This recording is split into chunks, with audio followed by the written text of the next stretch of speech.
Lila, Griump, Windingham. The brass gears of my chronometer ticked with a comforting precision, each second a tiny prayer. I, Lila Windingham, though most know me as Griump, traced the constellations projected onto the workshop ceiling, not with chalk, but with miniature oil lamps. My world wasn't the velvet black of the night sky, but the gleaming, intricate dance of clockwork.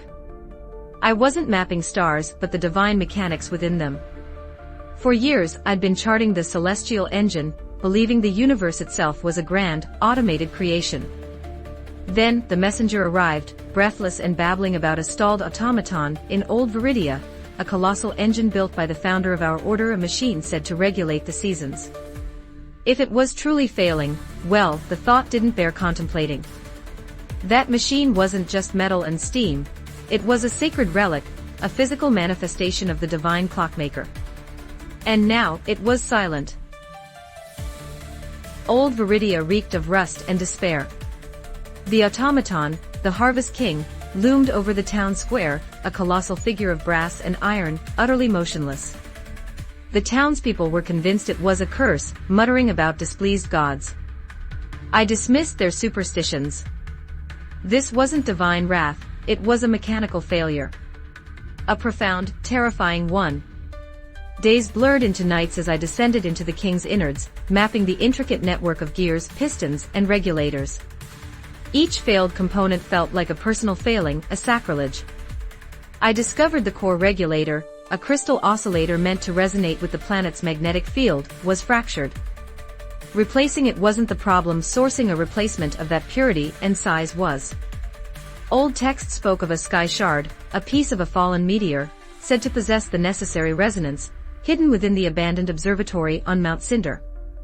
The journey was perilous, the mountain haunted by rogue automatons and scavengers, but the fate of the seasons and my faith hung in the balance. Mount Cinder was a graveyard of broken dreams and corroded metal.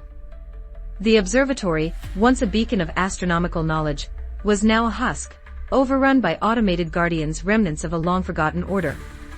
I bypassed them not through force but through understanding. I spoke their programming language, the rhythmic clicks and whirs of gears, and convinced them I wasn't a threat, but a caretaker. Deep within the observatory, bathed in the pale light of a single, functioning telescope, I found it, the sky shard. It pulsed with a cold, ethereal light, a fragment of the cosmos. But as I reached for it, a figure emerged from the shadows, Silas Blackwood, a former member of our order, exiled for his heretical belief that machines were not divine, but merely tools. He wanted the shard to dismantle the Harvest King, to liberate the people from its mechanical tyranny. He lunged, a wrench raised high, and in that moment, I knew there was no turning back. This wasn't about repairing a machine anymore. It was about defending a belief. The confrontation with Blackwood was swift and brutal. He was stronger, fueled by righteous fury, while I relied on precision and knowledge. I disabled his automaton limbs with carefully placed strikes, exploiting weaknesses in his design. But he pressed on, relentless, his eyes burning with fanaticism. I managed to secure the sky shard, but not without sustaining injuries. As I descended the mountain, the shard felt less like a sacred relic and more like a burden. Reports from Old Viridia grew increasingly dire. The seasons weren't just stalling, they were reversing. Summer turned to autumn, then to a premature winter. The townspeople, once skeptical, were now terrified, blaming me for disturbing the balance. Doubts gnawed at me. Had I been wrong all along? Was Blackwood right? Was my faith a delusion? The Harvest King wasn't just a machine, it was holding back something vast and ancient, and now that something was stirring. I returned to Old Viridia to find the town encased in ice, the Harvest King a frozen monument to my failure. The core regulator, despite my best efforts, shattered upon installation. The sky shard wasn't a solution, it was a catalyst. It amplified the king's existing instability, ripping a hole in the fabric of time itself. Blackwood, watching from the shadows, finally revealed the truth.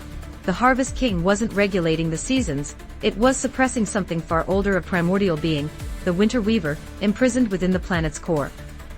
My faith, my entire life's work, had been built on a lie. The weaver was breaking free, unleashing an eternal winter upon the world. And as the first snowflakes began to fall, not with the gentle beauty of winter, but with the chilling inevitability of an ending, I realized I hadn't saved the world. I had doomed it, all in the name of a divine machine that never was.